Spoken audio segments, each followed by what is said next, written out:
তথ্যগত ভুল না হই, সম্ভবত সুপ্রিম কোর্টে দ্বিতীয় দিন হিয়ারিংয়ের দ্বিতীয় দিন জাস্টিস পাদ্রিওয়ালা তিনি একটি মন্তব্য করেছিলেন যে ওই রিপোর্ট দেখার পর, স্ট্যাটাস রিপোর্ট দেখার পর, যে 30 বছরে তিনি এমনটা দেখেননি। আমি জানি না যে সুপ্রিম কোর্টে সিবিআইয়ের তরফ থেকে একরকম রিপোর্ট এবং শিয়ালদা কোর্টে একরকম রিপোর্ট দেওয়া হয়েছে কিনা, এই প্রশ্নও কিন্তু অনেকে তুলতে শুরু করে দিয়েছেন। জানি না টেকনিক্যাল বিষয়টা এরকম হতে পারে কিনা। শামীমদা, দেখুন, আমি প্রথমেই বলি, এই যে তদন্ত প্রক্রিয়া আরজি করের এই যে মহিলা চিকিৎসকের খুন এবং ধর্ষণ মামলায়, সেখানে কিন্তু তদন্ত প্রক্রিয়া এমনভাবে কলকাতা পুলিশ চালিয়েছিল যে প্রথম দিনই কলকাতা হাইকোর্টে এরকম ঘটনা একদম বলতে পারেন রেয়ারেস্ট অফ রেয়ার ঘটনা, যে প্রথম দিনই তদন্তভার সিবিআইয়ের হাতে তুলে দেওয়া হলো। কেন তুলে দেওয়া হয়েছিল? তার কারণ কলকাতা হাইকোর্ট বুঝেছিল যে কেস ডায়েরি দেখে এই তদন্ত একেবারেই কলকাতা পুলিশের হাতে থাকা উচিত নয়। তারপরে সুপ্রিম কোর্ট সেই মামলাটি সুমোটো কগনিজেন্স নেন। তারপরে সেখানে CBI time to time report দাখিল করেন।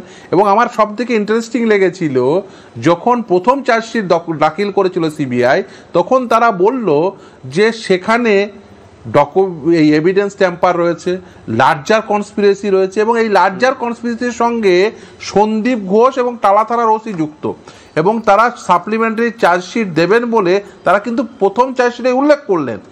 তারপরে ট্রায়াল পর্ব চললো, প্রথমে তার সেই চার্জশিটের উপর ভিত্তি করে চার্জ গঠন হলো, গোটা ট্রায়াল পর্ব চললো। ট্রায়াল পর্ব শেষে আজকে কিন্তু দোষী সাব্যস্ত হলো। এই গোটা ট্রায়াল পর্বে কিন্তু সিবিআই তারা কোনো তথ্য প্রমাণ রাখতে পারলো না আদালতের সামনে, অর্থাৎ কোনো সাপ্লিমেন্টারি চার্জশিট দিতে পারলো না সন্দীপ ঘোষ এবং টালা থানার ওসির বিরুদ্ধে। তাহলে এখন প্রশ্ন আসছে, তাহলে প্রথম চার্জশিটে কেন এই কথা উল্লেখ করেছিলেন? এখন আমি দুটো কথা শুধুমাত্র বলবো। নিশ্চিতভাবে নির্যাতিতার পরিবার রয়েছেন। আমি গতকালও অন্য একটা টিভি চ্যানেলে বলেছি যে কলকাতা হাইকোর্টে বর্তমানে ওনাদেরই দায়ের করা রিট পিটিশনটি এখনো পর্যন্ত পেন্ডিং, এবং ওনারা সম্ভবত, এবং গতকাল যা কথা হয়েছে, ওনারা একটি ইন্টারলোকেটরি অ্যাপ্লিকেশন করেছে সর্বোচ্চ ন্যায়ালয়ে। আমি এই দুটো প্রসিডিংসের ফেটের উপর অত্যন্ত আশাবাদী এই কারণেই, তার কারণ আমি আপনাদের স্মরণ করিয়ে দিতে চাই তপন দত্ত খুন মামলা। সেই তপন দত্ত খুন মামলায় কিন্তু ট্রায়াল সম্পূর্ণ হয়ে যাওয়ার পরে সেই ট্রায়ালকে সম্পূর্ণভাবে বাতিল করে তিলোত্তমার বাবা মা এই মুহূর্তে আমাদের সঙ্গে রয়েছেন। দেখুন, নাম তো আমরা বলতে পারি না, আইনগত কারণে বলাও যায় না, বলার সুবিধার্থে, দর্শকদের বোঝার সুবিধার্থে আমি কাকু কাকিমা শব্দটাই বলছি, ব্যবহার করছি। প্রথমে একটু আপনার কাছে যাবো। কাকু,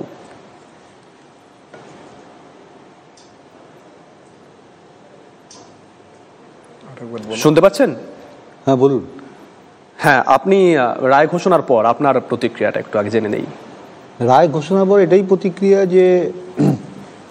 যে 3 দিন ধরে যেটা বলে আসছি, বিচারের প্রথম সিঁড়ি আমরা পার করেছি, এবং জজ শিয়ালদা কোর্টের যিনি বিচারক, তিনি যে আলোকপাত করেছেন এই বিচার ব্যবস্থার উপরে আমাদের যে বিশ্বাস, সেটাকে উনি রেখেছেন, এবং যাতে দ্বিতীয় সিঁড়িতে আমরা উঠতে পারি বিচার ব্যবস্থার, সেই ব্যবস্থা উনি আশা করি আগামীকাল যে জাজমেন্ট দেবেন সোমবার দিন, সেই জাজমেন্টের মধ্যে রাখবেন। কাকিমা, আপনার কাছে একটু যাই। আপনারা বলছেন যে বিচারের প্রথম ধাপ, কেন, মানে এই কথাটা কেন বলছেন?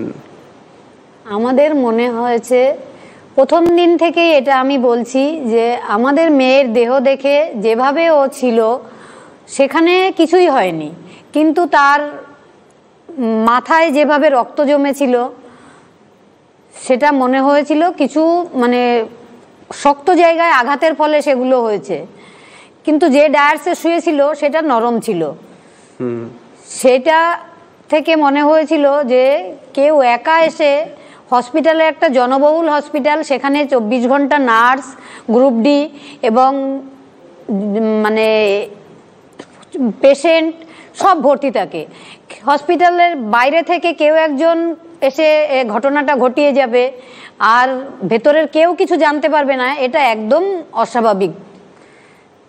তাই আমরা মনে করছি বিচারের ধাপ রয়েছে, কারণ তদন্ত এখনো শেষ হয়ে যায়নি আমরা মনে করছি। কাকু আপনার কাছে একটু যাই, আপনারা আপনাদের সঙ্গে রাজ্যের তদন্তকারী সংস্থা মানে কলকাতা পুলিশ তারাও নিশ্চয়ই কথা বলেছিলেন যে কদিন তদন্ত করেছিলেন ওই 5 দিন, এবং সিবিআইয়ের আধিকারিকরাও গেছেন নিশ্চয়ই কথা বলেছেন।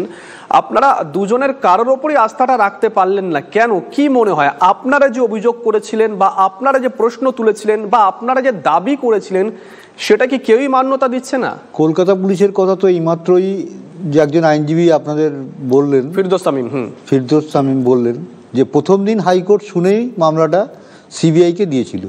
কিন্তু সত্যি কথা বলতে কি আমরা কিন্তু সিবিআই চাইনি, আমরা চেয়েছিলাম হাইকোর্টের সুপারভিশনে কোনো স্পেশাল অফিসার দিয়ে তদন্ত করাতে। কিন্তু হাইকোর্ট সিবিআইকে ভালো মনে করে সিবিআইকে দিয়েছিল। এই জন্যই আমরা আবার হাইকোর্টের সামনে 54টা কোশ্চেন রেখেছি, তার উত্তর আমরা হাইকোর্টের কাছেই চেয়েছি। হাইকোর্ট কার কাছ থেকে সেই প্রশ্নের উত্তর দেবে হাইকোর্টকেই বলতে হবে। কিন্তু হাইকোর্টের যে সমস্যাটা, যেহেতু কেসটা সুপ্রিম কোর্ট সুমোটো নিয়েছে, সেই জন্যেই সেখান থেকে আমাদের ক্লারিফিকেশন নিয়ে আসতে হবে যে হাইকোর্ট এই মামলা শুনতে পারবে কি না। সেটাই আমরা চেষ্টা করছি। সোমবার দিন হয়তো সুপ্রিম কোর্টে শুনানি হবে।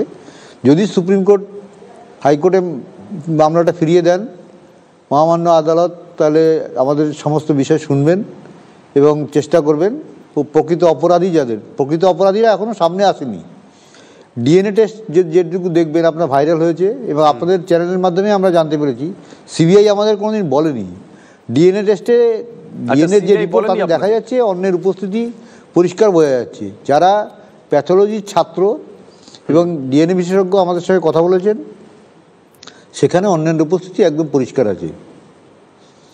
আমাদের তো প্রথম দিন থেকেই ধারণা যে একা সঞ্জয়ের পক্ষে ঘটনা সম্ভব নয়, অনেক লোক আছে জড়িত এবং চেস্ট মেডিসিন ডিপার্টমেন্টের লোক এই আমার মেয়ের এই খুন ধর্ষণের সঙ্গে জড়িত আছে। চেস্ট মেডিসিনের মানে আপনাদের কি মনে হয় সন্দেহ কাদের দিকে? সন্দেহ পোস্টমর্টম রিপোর্টে সকাল 6টা থেকে রাত্রির 12টার মধ্যে আমার মেয়ের মৃত্যু হয়েছে বলে জানানো হয়েছে।